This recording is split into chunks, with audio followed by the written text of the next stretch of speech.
Peter Khoury from the NRMA joins us. And, well, Peter, I'm a great believer in our motoring organisations. Been a member of the RACQ since about the day I got my driver's licence. So it pays to belong, I always believe, and I tell every young driver that.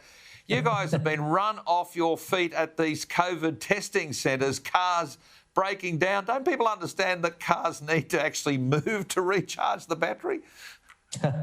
Look, it's this time of year is always busy. We expect it. We didn't quite expect to have the sort of Christmas that we're confronted with. And what we're now seeing is while the call-outs across regional areas remain high, because that's where everyone is right now on holidays, what we're also getting is a huge number of calls along testing locations. And as you said, it's basically down to effectively one of three things. Either people are running out of petrol, so they're getting there thinking they're going to be in and out. And unfortunately, as we know, they're having to spend several hours there. The second concern that we've been seeing is we're having to go out and recharge batteries, as you mentioned. I think what a lot of people are doing are turning the engine off, which is understandable. It's what you would assume to do because the traffic's not moving.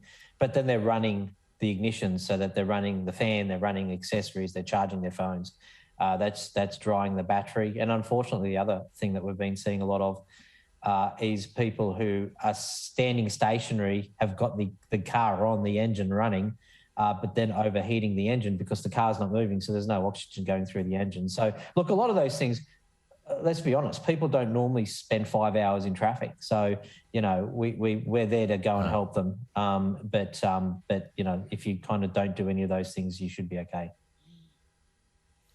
I mean, it does actually pay to be a member of the NRMA. So obviously the people calling you would be your members. Do you actually communicate to them about the sort of preventative measures they need to take for things like, well, summer, batteries fail during summer, the heat gets too much, the draw can get too much, batteries often die during summer. I've had to replace a couple over the years, so I can speak from experience. How do you communicate to members to maybe avoid some of these call-outs? Yeah, well, we've got 2.7 million of them in New South Wales and the ACT. There's, RACQ's got lots of them. And, I think there's something like 8 million Australians or 7 million Australians who are part of a motoring club across the country. Our organisations have gotten very good at, communicating to them about, and not just about, how to look after your car when you go on the road, when to fill up, where to fill up, how to keep your family safe, what to do to make sure you don't get fined. So there's a lot of information that we share with the public, particularly this time of year, in defence of those members of the community who find themselves in this unfortunate situation. As I said, most people don't spend 4 or 5 hours sitting in traffic, so this is probably new to them. But there are simple things that you can do to make sure you don't find yourself in that space.